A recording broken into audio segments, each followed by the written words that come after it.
익히 말씀드린 대로 이 일곱 머리 열불 짐승은 종말에 나타날 적 그리스도의 상징입니다. 왜 하필 일곱 머리 열불일까요? 왜 그렇게 묘사를 하고 있을까요? 이 적 그리스도는 사탄을 그대로 닮은 사탄의 하수인이기 때문에 그렇습니다. 우리가 이미 살펴본 계시록 12장을 보면 거기 보면 해를 옷 입은 여자가 이제 산의 아이를 막 해산하려고 합니다. 그런데 한 붉은 용이 그 아이를 삼키려고 하는 그런 내용이 나오고 있어요. 근데 그 붉은 용을 설명하면서 뭐라고 그러냐면 머리가 7이고 뿔이 10개라고 이렇게 설명을 했어요. 그런데 오늘 본문에 나오고 있는 이 짐승, 이 적그리스도 마찬가지로 머리가 7이고 뿔이 10개예요. 즉 적그리스도는 사탄의 화신이다 하는 것을 보여주고 있는 거예요. 짐승으로 상징되는 이 적그리스도에 대해서 천사는 좀 더 이제 구체적으로 설명을 해주는데 우리 함께 읽도록 합니다. 시작. 네가 본 짐승은 전에 있었다가 지금은 없으나 장차 무주갱으로부터 올라와 멸망으로 들어갈 자니 땅에 사는 자들로서 창세 이후로 그 이름이 생명책에 기록되지 못한 자들이 그 짐승을 보고 놀랍게 여기리라. 전에 있었다가 지금은 없으나 장차 무저갱으로부터 올라올 짐승, 이렇게 설명되어 있는데 도대체 무슨 뜻일까요? 우리가 성경을 보면 적그리스도가 나오는데 적그리스도는 단수로도 나와 있고 또 복수로도 나와 있어요. 단수로 사용될 때는 말세에 예수님 오시기 직전에 나타날 특정의 한 인물인 적그리스도를 말하고, 복수로 사용될 때는 어느 시대에서나 존재해왔던 적그리스도의 일을 하는 그런 세력이나 사람들을 의미합니다. 우리 함께 요한일서 2장 18절 말씀 읽습니다. 시작. 아이들아 지금은 마지막 때라 적그리스도가 오리라는 말을 너희가 들은 것과 같이 지금도 많은 적그리스도가 일어났으니 그러므로 우리가 마지막 때인 줄 아노라.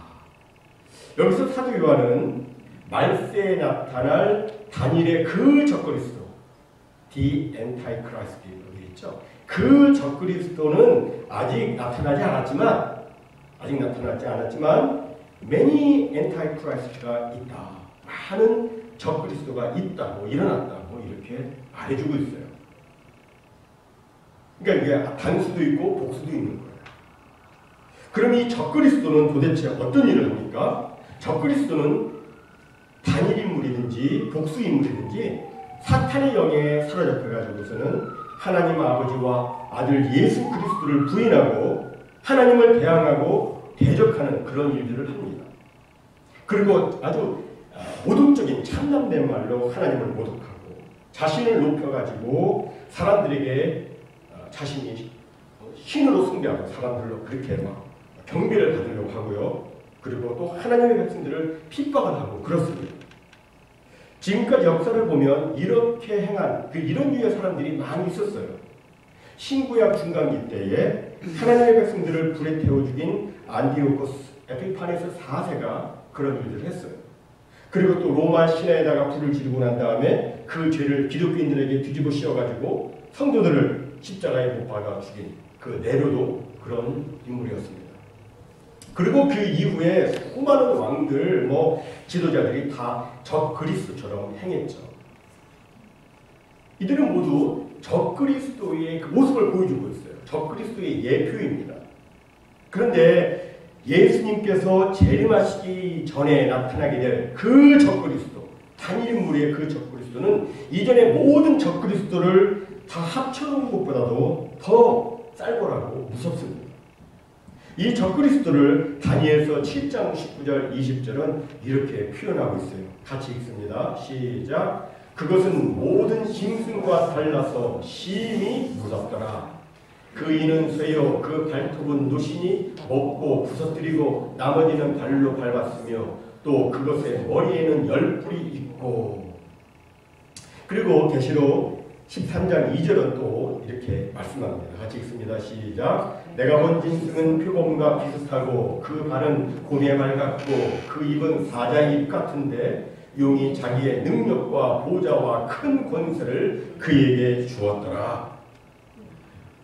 아주 무서운, 다른 짐승과 다른 아주 무서운 짐승이다라고 설명하고, 그 짐승을 또 얘기하기를 표범, 곰, 사자를 합쳐놓은 듯 매우 빠르고 매우 힘이 세고 매우 강한 존재, 거기다가 사탄으로부터 능력과 보좌와 큰 권세를 받은 매우 강력하고도 힘이 무서운 존재가 바로 종말에 나타나게 될 적그리스도라고 이렇게 말씀하고 있어요. 게다가 이 존재는 어디에서 나왔냐면 무적행에서 나왔다고 말씀했죠. 무적행에서부터 나왔기 때문에 너무나도 쌀벌하고 섬뜩합니다. 여러분, 무적행이 어떤 곳이에요? 무적행은 하늘에서 타락한 그 천사들이 쫓겨났는데 그 사탄과 그 귀신들이죠. 천사들이 지옥불에 던져질 때까지 임시로 갇혀있는 아주 무서운 장소가 무적행이에요.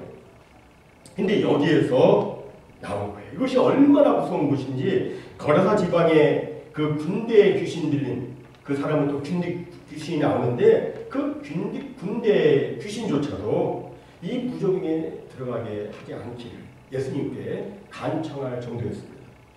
그런데 그 무서운 무적행 속에서 아주 악한 영이 나와가지고 적그리스도에게 들어가는 거예요. 그래서 그 속에서 막 역사를 하니까 이거 얼마나 무섭겠습니까? 그래서 하나님의 그 생명책의 이름이 기록되지 아니한 사람들 다 그를 무섭게 놀랍게 여기면서 그 앞에 굴복을 하게 되는 거예요. 이 무서운 존재에 대해서 초대교회 성도들은 1차적으로 이 존재는 바로 로마의 황제들이구나 라고 생각한 것 같아요. 로마의 황제들을 무섭게 내려고 막 그렇게 휘졌을 때 이 사람들이구나. 또 도미티안 황제도 그렇게 생각을 했던 것 같습니다. 왜냐하면 오늘 본문 9절과 10절이 이렇게 말씀을 하기 때문에 그래요. 우리 함께 읽습니다. 시작. 지혜 있는 셋이 여기 있으니 그 7머리는 여자가 앉은 7산이요 또 7왕이라. 5은 망하였고 하나는 있고 다른 하나는 아직 이르지 아니하였으나 이르면 반드시 잠시 동안 머무르리라. 여기서 천사는 그 짐승에게 7머리가 있는데 그 7머리는 여자가 앉은 7산이라고 설명을 합니다. 7산의 여자가 앉아있다. 도대체 이 무슨 뜻일까요? 일단 이 7산은 로마로 생각할 수가 있습니다. 여러분, 로마의 시작을 아십니까? 로마는 본래 7산에서부터 시작됐어요. 여기 PPT를 보시면 지금의 로마 지도가 나와 있어요. 이렇게 로마 지도가 있는데 큰 강이 이렇게 흐르고 있죠. 그 강이 티베리스 강이에요.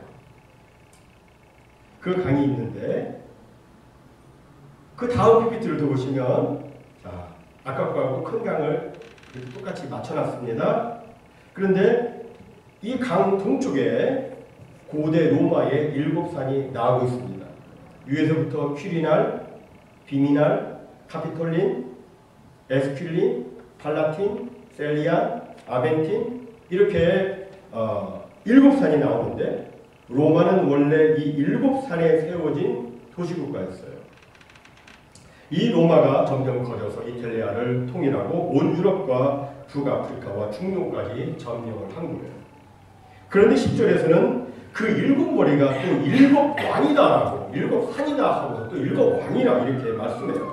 바로 앞에서는 7산이라고 하고 그 바로 이어서 7왕이다 이렇게 말하니까 당시 사람들은 짐승의 그 7머리는 로마를 둘러싸고 있는 그 산들처럼 아주 견고한 권세를 가졌던 로마의 황제들을 비유한 표현으로 생각하는 것 같습니다. 그 왕들 중 5은 또 이미 망하였다고 했는데 그 5은 사도 요한의 그 시점을 볼 때에 그 앞서 있었던 아우구스트와 티베리우스, 그 다음에 칼리플라, 글라우디우스, 그리고 네로 황제. 그 전부 다 황제들이죠. 그리고 현재 있는 하나, 그것은 사도 요한 당시에 도미티안 황제이고 아직 이르지 아니한 7째 왕은 이전의 왕들보다 더 악한 존재인데 그는 아직 오지 않았다. 이렇게 초대교회 성도들은 생각을 한 것 같아요. 근데 이제 그 당시에는 그렇게밖에 볼 수가 없죠. 딱 제한되어 있으니까. 그런데 지금 쭉 역사가 이제 흘러서 지금에 와서 인류의 전체적인 역사를 쫙 보면 일곱 산은 그 일곱 황제보다는 일곱 제국으로 이해하는 것이 더 합리적으로 이렇게 신학자들은 봅니다. 왜냐하면 이 산이라고 하는 것은 세상에 아주 크고도 강한 그런 권세를 상징하기 때문에 그렇습니다. 그렇다면 이 사도 요한의 시점으로 딱 볼 때에 이미 망한 5 나라는 어떤 나라예요? 애국, 아수르, 바벨론, 그 다음에 페르시아, 그리고 그 다음에 헬라제국.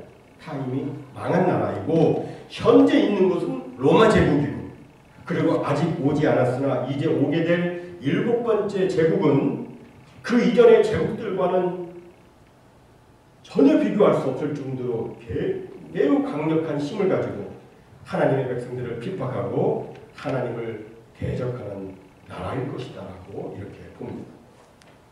이 7번째 나라의 권력자는 사탄과 완전히 하나가 되어가지고 자신을 하나님으로 섬기도록 강요하게 될 것인데 그가 바로 말세의 적그리스도로 이렇게 보는 것이죠. 그런데 특이하게도 오늘 본문 11절을 보면 이 적그리스도에 대해서도 이렇게 말씀합니다. 우리 함께 읽습니다. 시작. 전에 있었다가 지금 없어진 짐승은 8째 왕이니 7 중에 속한 자라. 그가 멸망으로 들어가리라. 여기서 뭐 혼동이 생길 수가 있어요. 왜냐하면 분명히 적그리스도는 7 왕 중에 속한 자인데 갑자기 그를 또 8째 왕이라고 표현을 하기 때문입니다. 하지만 이렇게 생각하면 쉽게 이해할 수가 있어요. 즉 적그리스도가 7번째 제국에서 딱 나와가지고 세력을 잡은 다음에 주님께서 재림하실 때까지 전 지구, 전 세계를 완전 장악해서 권세를 휘두르는 권력자이라면 그는 7 중에서 나왔지만 8째 왕이 되는 것이죠. 그럼 도대체 이 적그리스도가 출현하는 그 7번째 제국은 과연 어떤 제국일까요? 이에 대해서 여러 가지 해석이 있어요. 그 중에서 3가지를 제가 말씀드립니다. 첫째로 유럽 공동체가 그 7번째 제국이다라고 보는 견해가 있어요. 유로피안 유니언이라고 그러죠. 현재 여러분 유럽 공동체가 가입국이 몇 나라인 줄 아십니까? 상식이 풍부하신 현재 28개국이에요. 28개국인데 지금 영국이 브렉시트 하려고 하고 있죠. 근데 이런 브렉시트와 같은 탈퇴 그리고 또 병합 이런 과정을 통해서 또는 그 중에 대표되는 나라 10개국이 중심이 되어가지고 이제 그 열왕처럼 아주 힘을 모아서 강력한 유럽을 이끌어갈 것이다라고 하는 견해예요. 여러분 유럽 전체 인구는 미국의 2배가 넘습니다. 미국은 인구가 3억 2,720만이지만 유럽은 7억 4,120만입니다. 유럽의 GDP라고 하면 국내 총생산액이죠. 국내 총생산액은 중국에 이어서 2위예요. 미국보다 많습니다. 유럽을 다 모으면. 각 나라 뭐 영국, 프랑스, 독일 이렇게 각 나라별로 치자면 미국보다 더 못하지만 미국의 50개 주 합중국처럼 유럽도 각 나라가 모여가지고 하나의 유럽을 유력한다면 미국을 능가합니다. 그렇다면 유럽 공동체는 막강한 힘을 가진 7번째 제국이 될 수 있습니다. 다음 2번째 견해는 이 7번째 제국을 모슬렘 국가로 보는 그런 견해예요. 여러분 모슬렘 세계, 무슬림 그 월드라고 그러죠. 이 모슬렘 세계는 현재 가장 강력한 종교 세력이면서 동시에 영향력 있는 정치 세력으로 또 부상하고 있습니다. 현재 모슬렘 세계에 가입되어 있는 나라는 50개국이에요. 전 세계 인구의 4분의 1이 무슬림입니다. 이들의 GDP를 국내 총생산액을 전부 다 합치면 미국에 조금 못 미치는 4위예요. 이러한 이슬람 세력 앞에서 기독교는 계속해서 지금 밀려나고 있어요. 유럽의 많은 교회들이 회교 사원으로 탈바꿈하고 있죠. 근데 우리는 이제 케이스가 달라요. 우리는 모스크를 지으려고 하는 땅을 우리가 산 거예요. 그죠? 다 아시죠? 예, 그 땅이 모스크 지으려고 한 건데 우리가 그 땅을 산 거예요. 근데 나도 유럽은 반대예요. 그래서 그냥 교회가 밀려나고 있어요. 영국 같은 경우에는 무슬림 세력이 하도 막강해서 정치인들이 꼼짝도 못하고 있는 그런 실정입니다. 이슬람교는 종교와 정치가 하나이기 때문에 일단 모슬림이 정권을 잡으면 가차없이 막 이슬람교를 강요를 하죠. 그 사람들에게 인권, 종교의 자유 이런 건 없어요. 그거 통하지 않습니다. 지금도 모슬렘권에 파송된 선교사들 핍박을 받고 또 순교를 당하고 있습니다. 자기들은 남의 나라에 가서 마음대로 선교하면서 자기 나라에는 다른 종교가 절대로 발을 붙일 수 없도록 탄압을 하는 곳이 바로 모슬렘 세계예요. 이런 측면에서 이렇게 쭉 보면 이 모슬렘 세계가 성도들을 탄압하는, 핍박할 7번째 제국이 될 수가 있습니다. 다음 세 번째로 이 7번째 제국을 전 세계를 다스릴 집단적 정치 세력으로 보는 견해가 있어요. 18년 기준으로 볼 때에 GDP가 가장 많은 나라는 중국이에요. 인구가 많아서 그렇죠. 그 다음은 어딘지 아세요? 유럽 공동체예요. EU입니다. 이게 이름이고 세 번째가 미국입니다. 그리고 네 번째는 이슬람 세계. 다섯 번째 어딘 것 같아요? 인디아예요. 그리고 여섯 번째는 일본이고 일곱 번째는 러시아, 여덟 번째는 브라질, 아홉 번째는 멕시코. 이런 식으로 나갑니다. 근데 이런 큰 세력들을 하나로 묶어서 지배하는 강력한 지도자가 나올 것인데 그가 바로 적그리스도일 것이다 라고 보는 견해입니다. 특별히 다니엘서 7장 7절과 8절을 보면 이런 말씀이 나와 있어요. 다 같이 말씀 읽겠습니다. 시작. 이 짐승은 전에 모든 짐승과 다르고 또 10뿔이 있더라. 내가 그 뿔을 유심히 보는 중에 다른 작은 뿔이 그 사이에서 나더니 첫 번째 뿔 중에 셋이 그 앞에서 뿌리까지 뽑혔으며 이 작은 뿔에는 사람의 눈 같은 눈들이 있고 또 입이 있어 큰 말을 하였더라. 여기 10뿔은 10왕인데 이 10왕을 이제 유럽 10개국의 지도자라고 보는 견해도 있지만 그보다는 조금 전에 설명한 것처럼 전 세계에 아주 큰 영향력을 행사하는 그런 지도자일 것이다 라고 보는 견해가 있어요. 그런데 이 말씀대로 보자면 이 지도자들 사이에서 anyway 10뿔 가운데 그 지도자들 사이에서 특이한 능력을 가진 한 지도자가 새롭게 등장을 하는데 지도자 셋이 이에 반대를 합니다. 하지만 어떻게 돼요? 세력 싸움에서 밀려가지고 완전히 이제 힘을 잃게 됩니다. 그러면서 새로 등장한 그 지도자가 본격적으로 전 세계를 지배하게 될 것인데 그가 바로 8번째 왕 적그리스도일 것이다 라고 하는 견해예요. 쭉 이거 살펴봤는데 성경에서는 이것에 대해서 분명히 이것이다라고 말씀을 하고 있지 않기 때문에 이 열왕이 과연 누구인지에 대해서는 현재로서는 정확히 알 수가 없어요. 다만 한 가지 알 수 있는 것은 이 열이라고 하는 숫자, 우리는 숫자를 셀 때 하나, 둘, 셋, 넷, 다섯, 여섯, 일곱, 여덟, 아홉, 열하고 또 열 하나, 열을 하나의 묶음으로 생각하잖아요. 열이라고 하는 것은 이제 상징수로서 막 차있다, 안수다 그런 뜻이에요. 그런 뜻으로 본다면 이 열왕은 온 세상에 가득 차서 세상을 지배하는 다스리는 권력자들일 것이다 라고 생각을 해볼 수가 있습니다. 이들은 적그리스도와 더불어서 하나님을 대적하고 그리스도인들을 핍박하는 일에 한 뜻이 되어서 적극적으로 협력을 할 것입니다. 그리고 적그리스도가 마지막 발악으로 어린 양과 싸우기 위해서 아마겟돈으로 우리가 이미 살펴보았죠? 아마겟돈으로 막 왕들을 불러 모을 때 이 왕들이 여기에 다들 동참을 합니다. 그러나 어떻게 됩니까? 우리 함께 말씀을 읽도록 합니다. 시작. 그들이 한 뜻을 가지고 자기의 능력과 권세를 짐승에게 주더라. 그들이 어린 양과 더불어 싸우려니와 어린 양은 만주의 주시오 만왕의 왕이심으로 그들을 이기실 터이요 또 그와 함께 있는 자들 곧 부르심을 받고 택하심을 받은 진실한 자들도 이기리로다. 여기 보면 그들과 연합해서 그들이 이제 결탁해가지고 힘을 모아가지고 어린 양과 더불어서 싸움을 하지만 결과는 어린 양의 승리라고 말씀하고 있어요.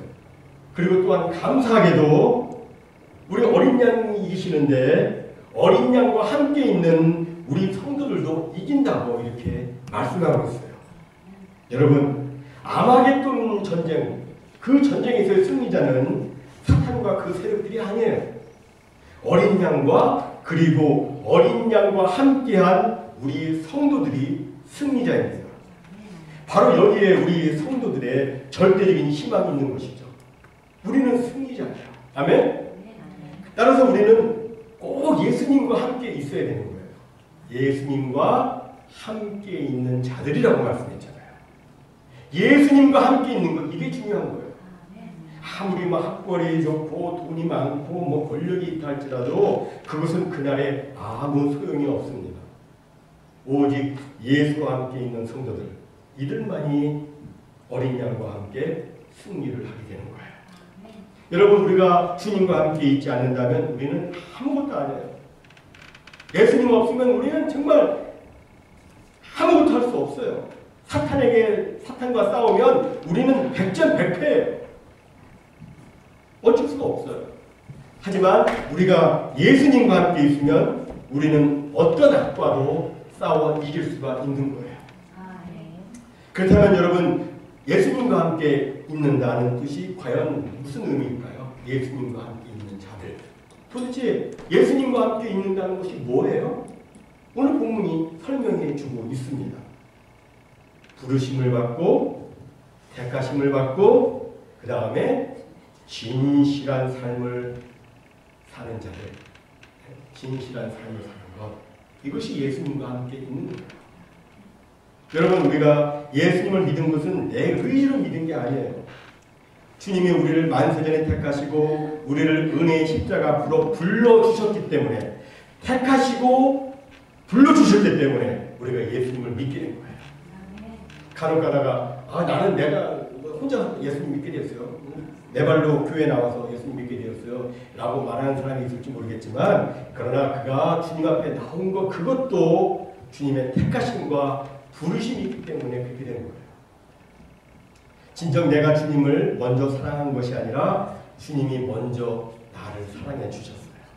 온 우주를 창조하시고 다스리시는 그분이 정말 아무 보잘것없는 죄인인 나를 불쌍히 여기시고 나를 사랑하시고 나를 구원하기로 선택하시고 나를 불러서 의롭다 하시고 영원롭게 해주신 겁니다. 성경은 이것을 매우 중요하게 강조하고 있어요.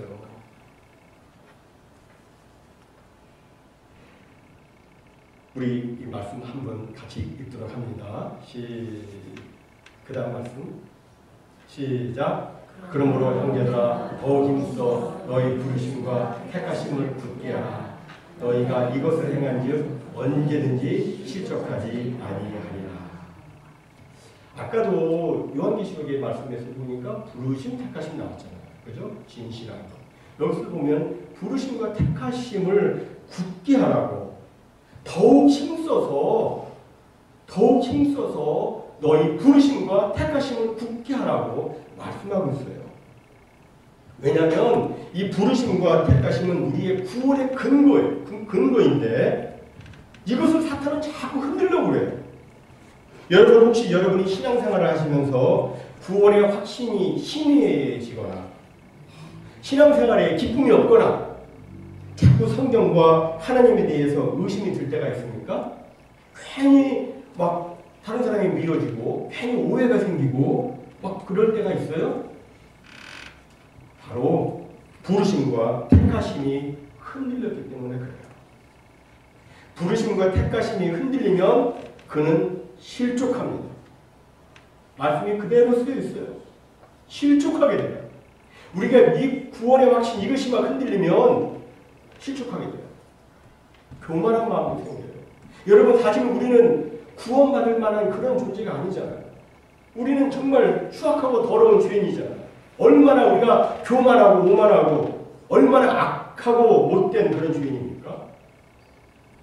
그런데 우리 주님께서 우리를 불쌍히 여기셔서 우리를 택하시고 안 구해주셔도 되는데 우리를 그냥 택정하시고 억만 그 죄악 가운데서 나를 불러주셨는데 이 얼마나 큰 은혜요, 큰 감사예요. 이거 생각하면 교만이 싹 다 달아나죠.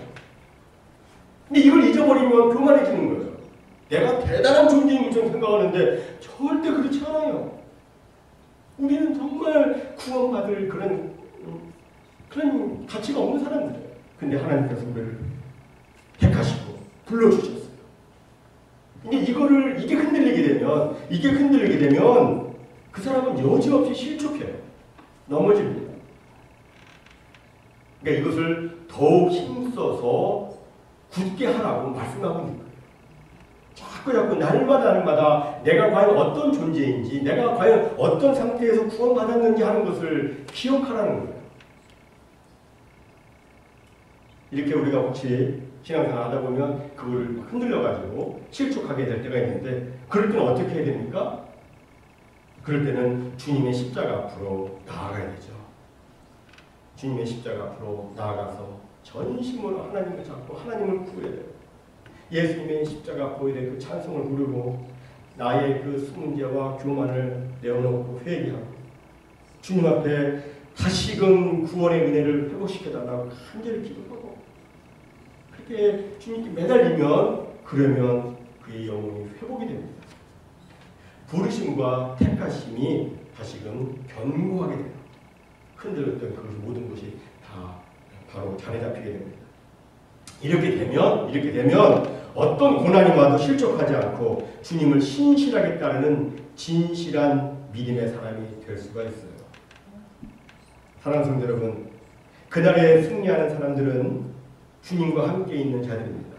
신실하게 주님을 따르고 주님께 순종하는 자들, 환경과 기분이 좋을 때만 충성하는 것이 아니라 어떠한 혼란과 역경 속에서도 포기하지 않고 끝까지 주님을 신실하게 섬기는 사람들, 이런 사람들이 바로 주님과 함께 있는 사람들이고 이런 사람들이 주님의 그 승리의 영광에 동참하게 되는 것입니다.